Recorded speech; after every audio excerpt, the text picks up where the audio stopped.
15 years have passed since the world changed forever. A massive solar flare ripped through the sky, burning away the ozone layer and turning Earth into a scorched wasteland. Now, the sun is no longer a source of life. It's a deadly force, raising surface temperatures to a blistering 150 degrees Fahrenheit, 66 degrees Celsius.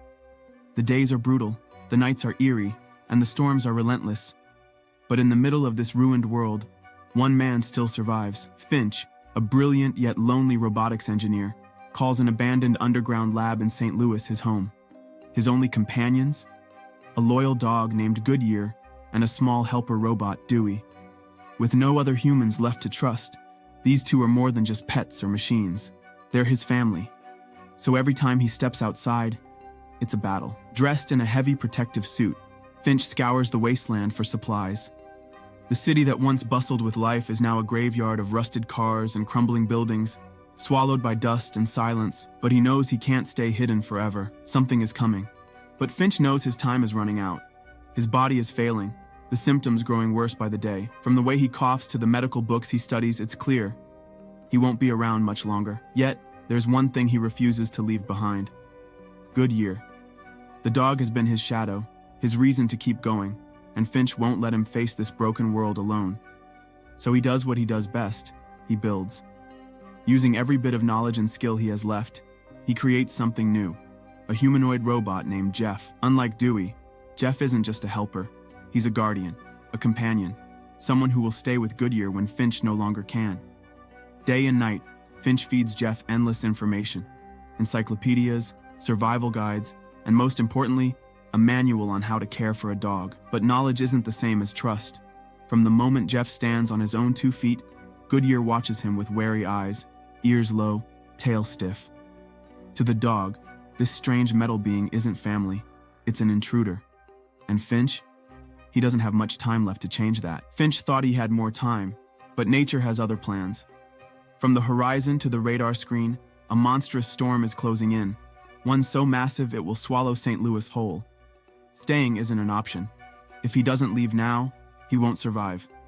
So, with no choice but to run, Finch loads up his makeshift family, Jeff, Dewey, and Goodyear, into a heavily modified Fleetwood motorhome and sets a course for San Francisco. But the escape is rushed, and Jeff isn't fully ready.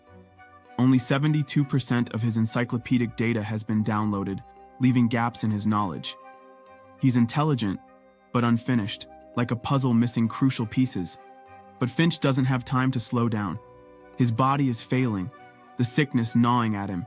Yet he pushes forward, trying to teach Jeff what matters most: how to survive, how to protect Goodyear, how to be more than just a machine. From every cautious lesson to every frustrating misstep, Jeff's curiosity is relentless, sometimes amusing, sometimes exasperating. But as the journey unfolds, something changes. Jeff isn't just learning, he's thinking for himself. By the time they reach Denver, Finch is barely holding on. His body is weak, his breath shallow. He can't even stand. From the fever burning through him to the way his hands tremble, it's clear. His time is almost up. But supplies are running low, and they need medicine. So, Jeff makes a choice. He and Dewey will scavenge an abandoned hospital while Finch rests. But the world is cruel, and danger lurks in the silence. As Dewey moves through the debris, there's a sudden snap. The little robot jerks, then collapses, caught in a hidden bear trap. Jeff panics, but before he can react, Finch drags himself up and forces them to escape. That's when he realizes the horrible truth. From the abandoned hospital to the empty streets, they were never alone. Someone was watching. The city was a trap, and now, someone is hunting them. So, they flee into the night, speeding away in their motorhome. But the danger isn't over. Headlights appear in the distance, a shadowy car trailing them, its driver unseen. Panic takes hold, and in a desperate attempt to escape, Finch miscalculates. He crashes the motorhome into an underpass that's too low. They're stuck. But Jeff, stronger than he looks, forces the vehicle free and gets them out of sight. But the close call leaves Finch shaken.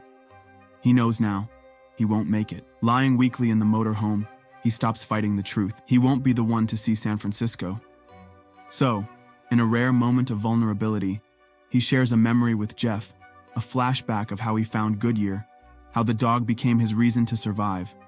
And maybe, just maybe, his legacy will live on through the ones he's leaving behind. The journey has been long, and Finch has fought every step of the way. But as they approach their destination, something miraculous happens. From the burning skies to the harsh, unlivable wasteland, the world has finally changed. The UV radiation has dropped. For the first time in years, Finch steps outside without his protective suit.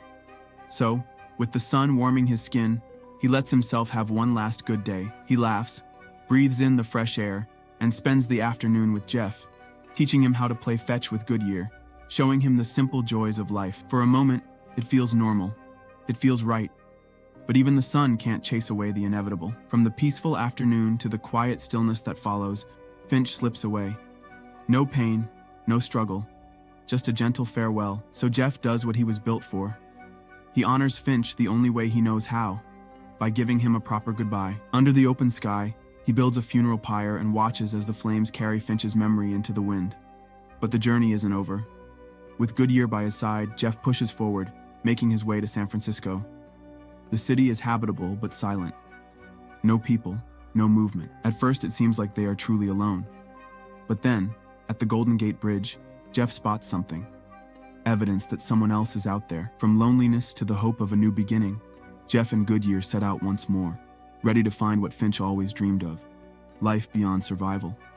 So, which awesome movie should we recap next? Drop your suggestions in the comments below and let's make it happen.